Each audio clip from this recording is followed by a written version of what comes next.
if I say the name Davy Crockett, I know exactly what image just popped into your head. Oh, absolutely. You're seeing the coonskin cap, you're seeing the fringed buckskin jacket, you're probably hearing the faint humming of a song about the king of the wild frontier. Maybe Fess Parker, maybe John Wayne. Right. Maybe you're picturing John Wayne on the big screen swinging a rifle in a last stand. It's an image so, baked into the American consciousness that it feels less like history and more like a folk tale. It does. It's right up there with Paul Bunyan and his Blue Ox. It's one of the most durable brands in American history, really. It is a brand. That's a great way to put it. But that's the problem with brands, isn't it? Uh-huh. Especially ones that get the full Hollywood treatment. They tend to flatten out the actual human being. They turn a messy, complex life into a two-dimensional sticker that fits on a lunchbox. Exactly. And that's why we're here today. Our mission really is to peel back that legend. We're going to put the coonskin cap on the shelf for a moment and look at the man underneath it. And there's a lot to look at. Oh, yeah. We have a massive stack of sources here. Biographical records, legislative history from the Tennessee State House, congressional transcripts from Washington. And some very controversial eyewitness accounts from the Alamo. Very controversial. And when you dig into these records, you don't find a cartoon character. No, you certainly don't. You find a man who was, well, deeply flawed, incredibly principled, and just consistently struggling. You find a failed businessman who couldn't keep his finances straight. Right. A politician who committed what was essentially career suicide for a moral cause. And, of course, a man whose death is arguably the subject of a century-long heated controversy. And just to give you a taste of how complicated this gets before we dive into the chronology, we're talking about a guy who is famous for fighting Indians in the movies, right? Huh. That's the whole persona. That's the Indian fighter persona that got sold to kids in the 1950s. That's the label. But looking at the congressional record, he was the only member of the entire Tennessee delegation to vote against Andrew Jackson's Indian Removal Act. That vote is, in my opinion, the most defining moment of his life. Really? Even more so than the Alamo. Really? I think so. It's the central tension of his story. You have to ask, how does a man who fought in the militia, who lived on the frontier, and who, we should note, owned slaves, end up risking everything to defend Native American land rights against the head of his own party? That is the hook. That is the contradiction we need to solve. So let's separate the man from the myth. Let's unpack the real David Crockett. Let's do it. And honestly, we have to start with the name itself. You think Crockett, you think rugged Scots-Irish Appalachian pioneer. It sounds hard. Sure. It sounds like rock or cricket. It sounds earthy. It sounds American. It does. But if we go back a few generations, the family name wasn't Crockett. It was de Crocketin. De Crocketin. That sounds surprisingly aristocratic and French. It is French. His ancestors were French Huguenots. These were Protestants who were essentially persecuted out of France during the religious wars. Okay, see. They fled to Ireland, and then eventually, like so many displaced groups, they made their way to America. The name got anglicized to Crockett over time, likely just to make it easier to spell and say. That's fascinating. But I think that's a great reminder right off the bat that the American frontier was this melting pot of displaced people trying to reinvent themselves. It wasn't just people born into the woods, it was refugees. And speaking of reinventing, Davy, or David as he preferred to be called, he didn't exactly start with a silver spoon.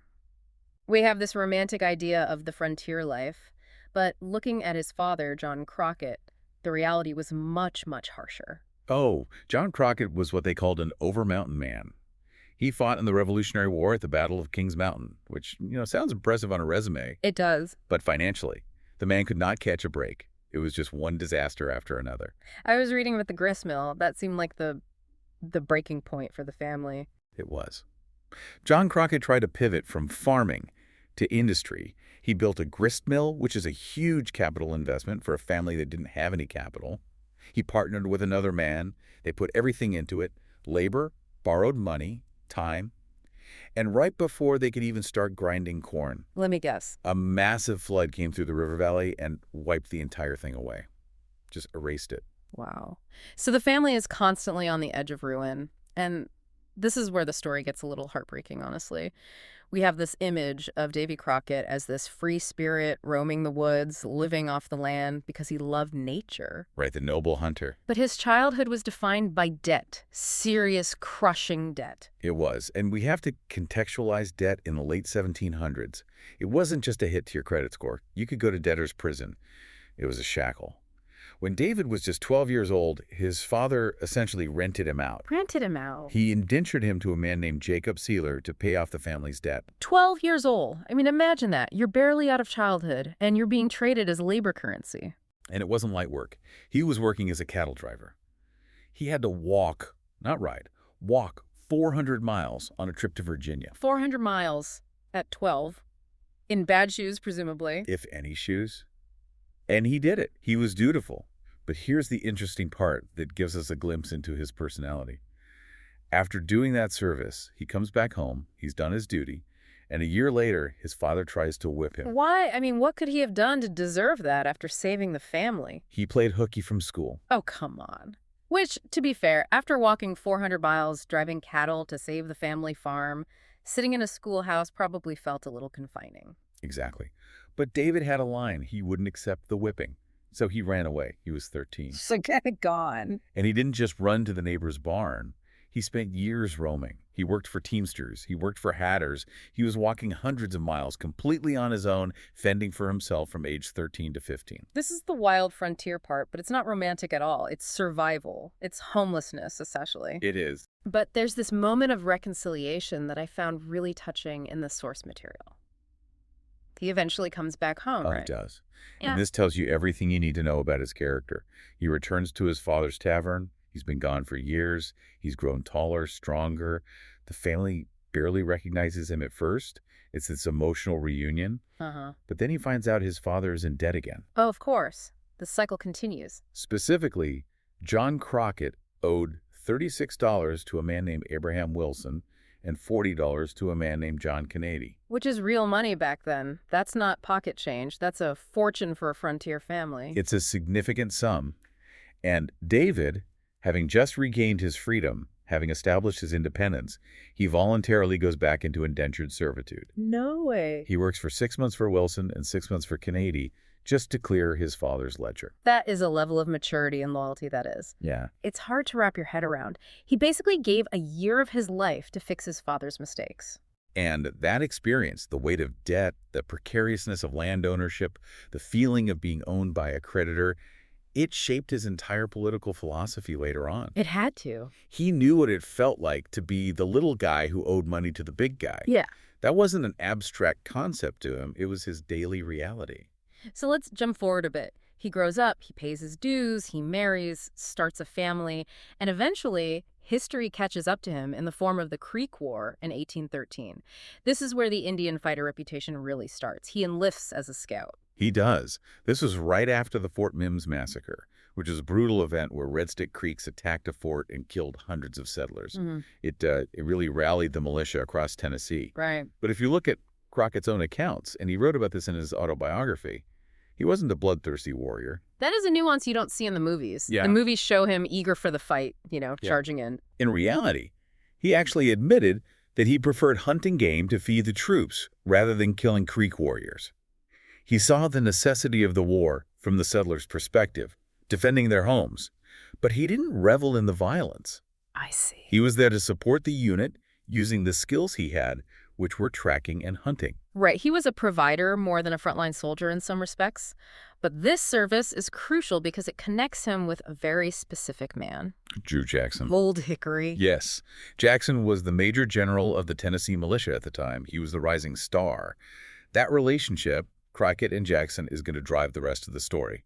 But at this point, they're on the same side. They're both Tennessee men fighting for the safety of the frontier. They are, for now, allies. So how does he make the leap from scout and bear hunter to politics? Because the gentleman from the cane doesn't sound like your typical congressman. Today, you need a law degree and a super PAC. What did he have? He had a voice. And he had stories. He started small local commissioner, then a justice of the peace, and he realized he had a gift. He wasn't educated in the traditional sense. He barely had any schooling, as we mentioned, but he could talk to people, not above them. The sources call it anecdotal oratory. Exactly. I mean, imagine a political debate in the 1820s. His opponents are these well-educated men giving dry, polished, Latin-quoting speeches about tariffs and judicial reform. The crowd is falling asleep. Totally asleep. Then Crockett gets up. He doesn't talk about tariffs. He tells a funny story about a raccoon hunt he went on last week. And somehow connects the raccoon to the economy. Precisely. He would use the story as a metaphor. He'd make the crowd laugh, he'd make them feel understood, and he'd make his opponent look stiff and out of touch. He was the original guy you want to have a beer with, politician. Or in his case, a whiskey. He was a populist before the term really existed. He was. But I want to be clear, he wasn't just a clown. It's easy to dismiss him as just a storyteller. But when he got to the Tennessee General Assembly, and later the U.S. House of Representatives, he had a very specific, very serious agenda. Which was? He was the champion of the impoverished settler. This goes back to his dad. It is all about his dad. He spent his career fighting for fair land titles. The state of Tennessee had a system that was incredibly complicated, and it favored land speculators, rich guys from out of town who would buy up huge tracts of land. And the poor settlers who were actually doing the work. The ones actually clearing the forest and building the cabins, they often found themselves being evicted because they didn't have the cash to buy the title. So Crockett wanted a system where labor equaled ownership. Basically, yes. He wanted to make sure that if you worked the land, you could own the land. He felt the system was rigged against the poor, and he was loud about it. He called the speculators land sharks. So he rides this populist wave all the way to Washington, D.C. He's elected to Congress in 1827. Andrew Jackson becomes president in 1828. You would think this would be Crockett's golden age. You would think. His old commander is the president. They're both Tennessee men. They both hate the Eastern elites. It should be a slam-dunk alliance. It should have been. But Crockett had a stubborn streak of independence that is almost pathologically strong. He started drifting away from Jackson almost immediately. He opposed Jackson on land policies because he felt Jackson's plans still favored the government over the individual settler. He even introduced a resolution to abolish West Point. West Point, the military academy. Why? He thought it was using public money to educate the sons of the wealthy aristocracy. He thought it was elitist, which is very on brand for him. It is, but those are minor skirmishes compared to what happens next. The break, the absolute shattering of their relationship came with the Indian Removal Act of 1830. This is the moment. This is where the story pivots from local politician to man of principle. Let's unpack this, because this is the moment that makes him a true individual in my eyes. Andrew Jackson wants to forcibly remove the Native American tribes, the Cherokee, Creek, Choctaw, Chickasaw, Seminole, from the southeast, and push them west of the Mississippi to what is now Oklahoma. The Trail of Tears. This is the prelude to that. Exact. And we have to understand the political pressure here. This policy was incredibly popular in Tennessee. The settlers wanted that land. They wanted the tribes gone so they could expand cotton production. For a Tennessee politician to oppose Jackson on this was unthinkable. It wasn't just a disagreement. It was political suicide. It was absolute career suicide. And yet, Davy Crockett voted no. Right. He was the only member of the Tennessee delegation to vote against it. He stood completely alone. he did. Why? I mean, we just established he was a scout in the Creek War. He wasn't a pacifist. He wasn't unaware of the conflict between settlers and natives. Why take this stand? Because he had a code. He believed that the treaties the government had signed with these tribes were binding legal documents. He believed that the government had given its word and that breaking that word was dishonorable. It was a matter of integrity for him. I think so. And he also had a certain empathy for the underdog. He saw the government using its massive power to crush a group of people, and he didn't like it. There's a quote from his autobiography about this vote that I have highlighted here. I know the one. It's powerful. He wrote, "I gave a good, honest vote, and one that I believe will not make me ashamed in the day of judgment." Not ashamed in the day of judgment. That gives me chills every time I hear it. He wasn't thinking about the next election. He was thinking about his soul. He knew he was nuking his career. And he was right. He paid the price immediately. He did. He lost the next election in 1831. His constituents voted him out. They saw him as a traitor to the Tennessee interest. That is the definition of integrity. I mean, doing the right thing when you know it's going to cost you your job. It is. He did manage to win his seat back in 1833 for one more term, mostly because the districts were redrawn, and he campaigned hard, but the writing was on the wall. The Jackson political machine was just too strong. By 1835, he lost again. To a man named Adam Huntsman? A man who was a pro-Jackson candidate with a wooden leg. Losing to a man with a wooden leg, that had to sting. It did. And that loss leads us to one of the most famous quotes in American history. I feel like we have to say it. Go ahead. He apparently stood up and said, "I told the people of my district that I would serve them as faithfully as I had done, but if not, they might go to hell and I would go to Texas." It is such a mic drop moment. It's the ultimate I quit. It is.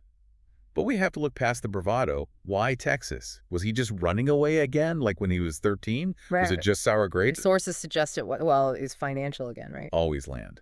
Always. Texas represented opportunity. You have to remember, Texas was part of Mexico then, but there was unrest. A revolution was brewing. And where there's revolution. There are land grants for volunteers. Exactly. So he wasn't going there to die. He was going there to get rich, or at least to get a fresh start. Right. Crockett was expecting to help settle things, maybe fight a little, and then claim his reward.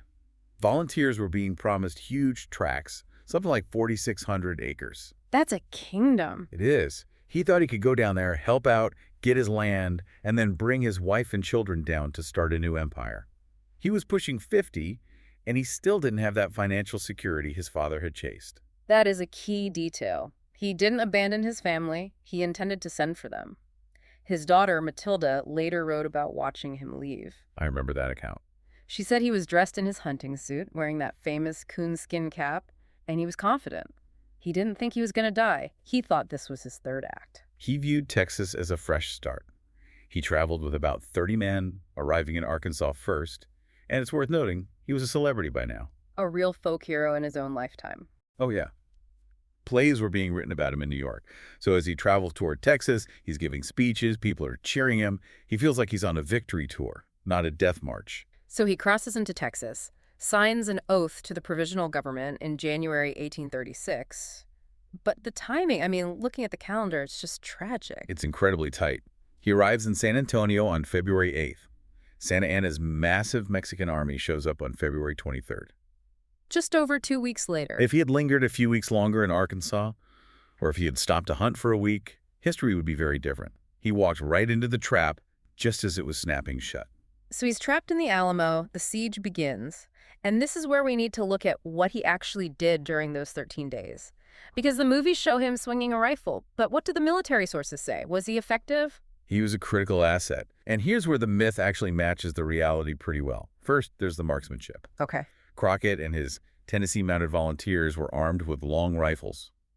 Most of the soldiers on both sides had smoothbore muskets. What's the practical difference there for the listener who might not be a gun enthusiast? Well, a smoothbore musket is accurate to maybe 50 or 75 yards. It's kind of point and pray. Mm-hmm. A rifled barrel spins the bullet, making it accurate at 200 yards or more. Crockett and his men were snipers before the turn existed. So they could do real damage from the walls. They could reach out and touch the enemy from a distance where the enemy couldn't touch them back. There's a specific detail about a skirmish on February 25th that highlights this. Yes. The Mexican army was trying to set up artillery positions closer to the walls. They were digging trenches. Crockett and his men provided cover fire for a group of Texans who went out to burn some wooden huts that were providing cover for the enemy. And it worked. The fire from Crockett's men was so accurate and deadly that it actually forced the Mexican troops to retreat and abandon that position. They got the defenders time. And beyond the shooting, there's the morale factor. We have accounts that he played the fiddle. He did. You have to imagine the atmosphere. It's cold, it's damp. They're surrounded by thousands of troops. They know no help is coming. Terrifying. Commander Travis was stressed, rigid, sending out desperate letters. Colonel Bowie was sick in bed, likely with typhoid or pneumonia, barely conscious. Crockett was the one walking the perimeter, telling those funny stories, playing music, challenging the Mexicans to shooting contests. He was the glue holding those terrified men together. But then comes the morning of March 6th, the final assault. It happened before dawn. Santa Anna had been bombarding the fort constantly for days to keep the Texans awake. Then suddenly, he stopped the cannons. The silence probably let the defenders fall into a deep, exhausted sleep. And then the attack. Then, thousands of Mexican soldiers attacked from all sides. The battle only lasted about 90 minutes. That's staggering when you think about the casualty count and the fame of the battle. It was intense, chaotic, and short. Crockett and his men were defending the low wall in front of the church, the palisade. The fighting became hand-to-hand almost immediately. It was too fast to reload those long rifles. So they were basically clubs at that point. They were using them as clubs. They were using knives. And this brings us to the most controversial part of this deep dive, the death of Davy Crockett. This is the deep dive into death, if you will. We have two very different versions of how this ends, and people get very emotional about which one they believe. Version A is the John Wayne version. The glorious last stand. He's the last man standing, swinging old Betsy, surrounded by a pile of enemy corpses, fighting until the very last breath. That version comes largely from a former slave named Ben, who was a cook for one of Santa Anna's officers. After the battle, he claimed he saw Crockett's body surrounded by no less than 16 Mexican corpses, with Crockett's knife buried in one of them. It's the heroic, defiant end we want to believe. It fits the brand. It's the end we want for our heroes. But then there's version B, and version B makes a lot of people very angry. Version B comes primarily from the diary of a Mexican officer named Jose Enrique de la Peña. Tell us about this diary. Where did it come from? So this surfaced in the mid-20th century. De la Peña wrote a memoir of the campaign. In it, he claims that Crockett did not die in the fighting. He claims that Crockett and a handful of others, maybe 5 or 6 men, were overwhelmed and surrendered or were captured at the very end of the battle. They were brought before Santa Anna alive. Alive. De la Peña writes that General Castrillon, a Mexican officer, tried to save them, presenting them to Santa Anna as brave soldiers who should be spared. But Santa Anna was furious. He ordered them executed on the spot. So captured and then executed by sword or firing squad minutes later. Yes, De la Peña writes that the soldiers hacked them down with swords. He describes Crockett specifically as enduring this torture without complaining and dying with a moan. When this diary was published in English in 1975, people lost their minds. Raw, it was a massive scandal. Yeah. The translator, Carmen Perry, received hate mail. People accused her of blasphemy. To suggest that Davy Crockett surrendered, it was seen as an unpatriotic attack on the American character. People wanted the diary burned. They did. There were editorials written against it. But is the diary real? Because for a long time, people claimed it was a forgery planted to embarrass Texas. That is the big question. And for a long time, it was debated. But in 2001, a very serious forensic analysis was done on the paper and the ink. They looked at the chemical composition, the oxidation, everything, and the results showed that the materials were authentic to the period. Wow. The handwriting matched other military documents written by De la Peña in the Mexican archives. So most professional historians now accept that the document itself is genuine. So does that mean he definitely surrendered? Not necessarily. It means De la Peña wrote that he surrendered. But we have to remember, eyewitness testimony in war is notoriously tricky. Other Mexican officers didn't mention it. Santa Anna's own memoir just says Crockett was found among the corpses, implying he died fighting. And what about the survivors from inside the Alamo? Right, like Susanna Dickinson, the wife of one of the defenders. She said Crockett paused to pray and then ran to his post to fight to the death. So we have conflicting eyewitnesses. We do. And we have to ask, does De la Peña have a reason to lie? Well, he hated Santa Anna. Maybe he invented the execution story to make Santa Anna look like a butcher, a man who kills prisoners of war. Or maybe Ben the Cook wanted to tell a story that honored the brave defenders to please his Texas audience. Exactly. So, synthesis time. If you're the listener, what should you believe? Yeah, what's the takeaway? Here's how I see it. Whether he died swinging his rifle in the heat of combat at 6 a.m., or whether he was overwhelmed, surrounded, and executed at 6:15 a.m., he died a defender of the Alamo. That's a great point. An execution doesn't make him a coward. Not at all. He stayed. He fought. He refused to leave when he probably could have slipped out in the early days of the siege. He stood his ground against impossible odds. The execution theory, if true, simply adds a tragic war crime to the story. It doesn't subtract from his bravery. I think that's the healthy way to look at it. We don't need the John Wayne ending for him to be a hero. Exactly. The bravery wasn't being there in the first place. So let's zoom out to his legacy. Because after he died, he didn't just stay a politician.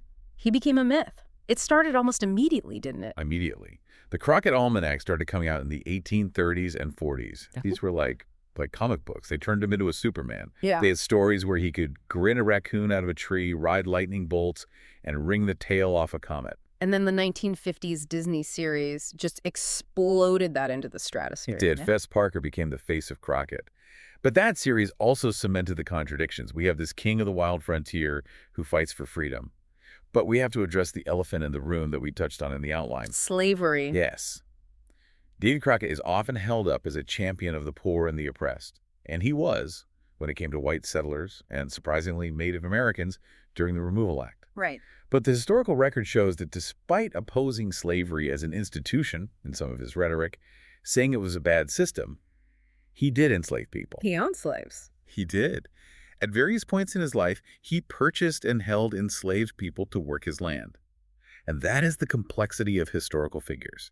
He could have this incredible moral clarity regarding the treatment of Native Americans, which was way ahead of his time for a Tennessee politician, while still participating in the system of slavery. It prevents us from making him a saint. Yeah, He was a man of his time who transcended his time in some ways and was completely bound by it in others. perfectly put. Yeah. We can't cherry pick the parts of history we like. We have to take the whole man. And yet, despite the complexity, pop culture loves him.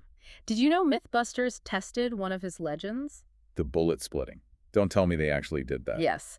The legend was that he could split a bullet on the blade of an axe from 40 yards away. It sounds like pure Hollywood nonsense. It does. But they tested it, and they ruled it plausible. You're kidding. They proved that with a period-accurate rifle and a skilled shooter, it is physically possible to split a lead ball on an axe blade. Which brings us back to the fact that underneath the hype, underneath the almanacs in the movies, Yeah. the guy could actually shoot. He had the skills. He could shoot, he could speak, and he could stand his ground. Always be sure you are right, then go ahead. That was his motto. And looking at his life, from the indentured servant boy walking 400 miles to the congressman who defied the president to save the Cherokee, he lived by that. So we've unpacked the name, the politics, and the death. What does this all mean for us today? I think it's a lesson in the cost of principles. Crockett wasn't a successful politician in the sense of having a long, powerful career. He lost. He was pushed out. He died in a failed military operation in a foreign land. By the metrics of a resume, he failed. But by the metric of character. Exactly. We remember him because he represented a certain kind of gritty American spirit, the willingness to start over, the willingness to say no to power even when it hurts you, and the willingness to fight for what you believe is your patch of ground. That brings me to a thought I want to leave you with. We always look at the Alamo as the climax of his life. It's the end of the movie.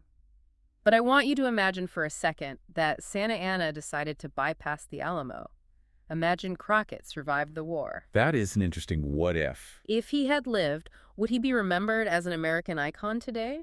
Or would he just be a footnote, a former congressman who moved to Texas to speculate on land, maybe served a few terms in the Texas legislature, and died of old age? That is the provocative question. Did his martyrdom create the legend? Does the manner of his death matter more than the substance of his life? It's something to chew on. Indeed. Sometimes the ending writes the whole story. Thank you for diving deep with us today into the life of the real David Crockett. Always a pleasure. We'll see you on the next deep dive. Be sure you are right, then go ahead.